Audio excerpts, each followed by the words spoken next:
Hi everyone, this is Elizabeth from Strange Ago. In this video we are going to cover strychnine cases from the past. Strychnine is a bitter poison that is commonly used to kill pests, such as rats, birds, and rabbits. At one time, all one had to do to get the poison was to visit the local chemist and sign for it. Because it was so easy to get a hold of, many people chose strychnine as their poison of choice when it came to murder. The strychnine crystals were often hidden in the sugar bowl or added to food and drinks. The only problem was that it had such a bitter taste that some people were capable of detecting it before fully consuming enough to kill them.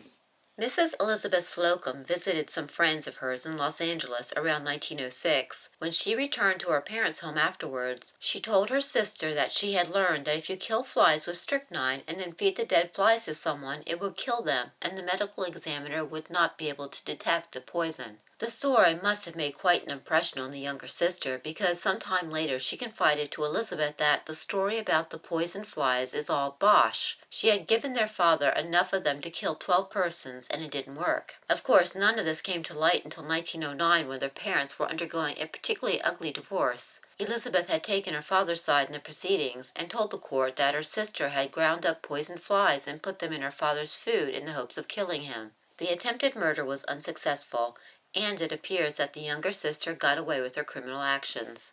Sidney Hubert of Auburn, New South Wales, was only 39 in 1920 when he got himself into a world of trouble. You see, he was married to Frances, and by all outward accounts it was a happy union. However, Sidney had a little something extra going on the side. This other woman was single and younger than dear Frances. But Sidney thought he could play the lover's triangle well enough, and he courted the younger woman under the name of Stuart. Eventually, he decided that it was time to get rid of Frances, so he could fully court the young thing in the city. He went and cleverly bought some strychnine under the name of F. Lane. A week after his purchase, Sidney bought a few bottles of stout and brought them home for his wife. They each had a bottle, and shortly afterwards Sidney got up and left for work. Within the hour, a neighbor heard Frances screaming and rushed to her side. The woman was lying on the back veranda and was quickly taken to the hospital, where she perished. Medical examiners checked the contents of her stomach and found grains of strychnine. Strychnine was also found in one of the bottles of stout, and Sidney was soon arrested. At trial, Sidney maintained his innocence, but he was nevertheless found guilty of murder and sentenced to die. He appealed the death sentence and, for his effort, was given a sentence of life imprisonment. 20 years later, in 1940, Sidney Hubert was set free. Emily Hicks of Wellington, New South Wales, thought she had her husband's suicide well planned out. She wrote out his suicide note before she went into the kitchen to prepare him some very special strychnine sandwiches. She packed his sandwiches for him and sent him off to work. Unfortunately for Emily, Robert Henry was a picky eater. He ate one of the sandwiches and found it to be too bitter for his liking. He brought the rest of the sandwiches home and threw them to his dog. Sadly, his dog did not survive the deadly meal. Emily's misdeed was realized and she was arrested. At trial, she was given 5 years in jail for attempted murder.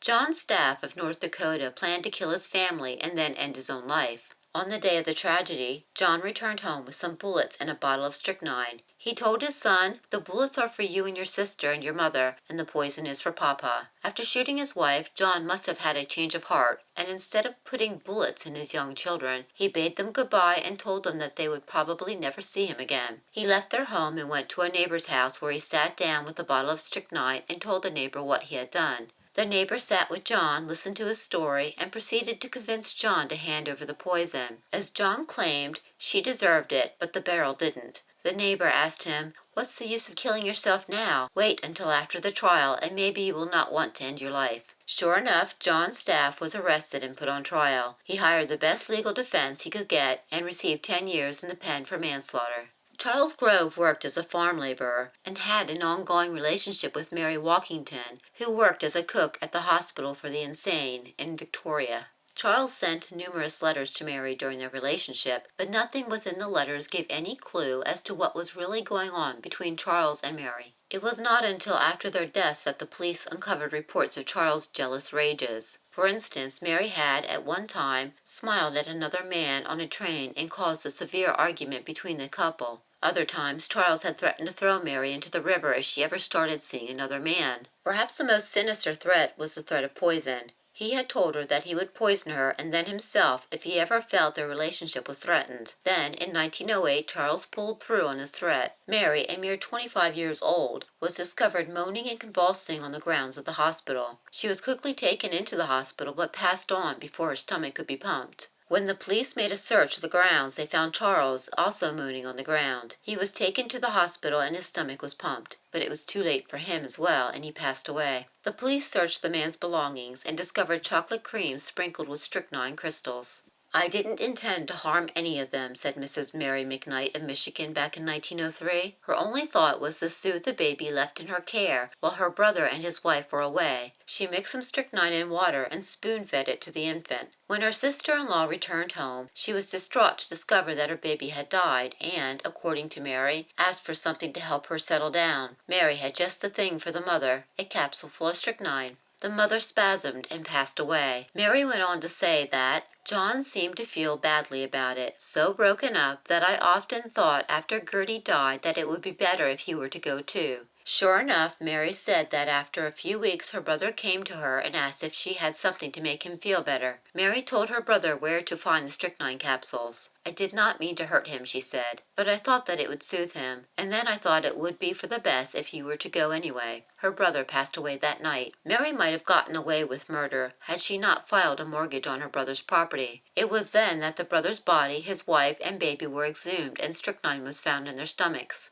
After her arrest and during her trial, 8 other suspicious deaths were uncovered within her family, her friends, and neighbors over the previous 15 years. Given the manner of their deaths, it was believed that Mary McKnight killed all of them using strychnine. Mary McKnight was sentenced to life in prison and was paroled after a mere 18 years.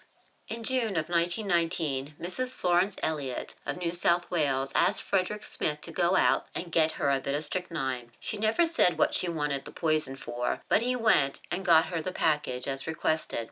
About a month passed, and on July 6, Florence baked and packed some meat pies for her husband's work lunch. After Mr. Elliott ate the pies, he became very ill and died shortly thereafter. Florence was immediately taken into custody, and during the inquest, she was given a verdict of murder, but the fun was just beginning. At trial, the Crown prosecutor claimed that the meat pie had enough strychnine in it to kill a dozen men. But Florence claimed that she was innocent of murder. Instead, she said her husband was suffering from depression and was worried over money matters. The jury could not agree on Florence's guilt or innocence, and a second trial was scheduled. During her second trial in 1920, the jury could once again not make up its mind. The judge had the jury locked up overnight, but no decision was reached, and a third trial was set for Florence. Almost a full year after the death of her husband, Florence returned for her third trial on charges of murder. This time the jury all agreed, and Florence was acquitted.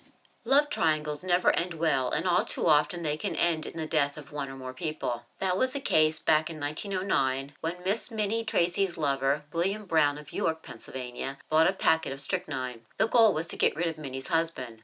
In a written statement, Minnie confessed that her lover waited in the woods with the strychnine. As soon as he was able, he snuck into the kitchen and emptied the poison into the coffee pot as Minnie watched. William snuck back out and Minnie poured her husband a cup of coffee and mixed it with his usual whiskey. The strychnine dose was exceptionally strong, and the poor husband fell into violent convulsions. He tore the flesh from his chest and died in extreme agony. After the lovers were arrested, the police soon suspected that the couple may have committed an earlier murder. William was married to Minnie's sister, making him her brother-in-law, and the sister had died of unknown causes a year before they did away with Minnie's husband. Margaret Reese lived in Victoria back in 1908. She was the mother of an illegitimate child and one who was fathered by a dairy farmer, David Chard. Margaret was smart enough to get an order for the maintenance of the baby, but the day after she was paid the first installment for the child's care, she received a mysterious letter in the mail. The letter claimed to be from a person who was concerned about her care and future. According to the author of the letter, David Chard was in love with Margaret, but could not marry her as long as their illegitimate child was alive. Margaret was promised a happy life in a new home with Chard. If she would refuse the offer, she would face terrible hardship having to raise the baby all on her own. A small packet was enclosed with the letter, along with instructions on how to feed the baby the poison so that it could die peacefully in its sleep. Margaret took the letter and the poison to the police, and it was discovered to be a packet of strychnine. David Chard was immediately arrested for writing the letter and for suggesting murder. He was found guilty and sentenced to 4 years imprisonment with hard labor. If you enjoyed this video, please take a moment to hit the like button, and while you're at it, subscribe to Strange Ago.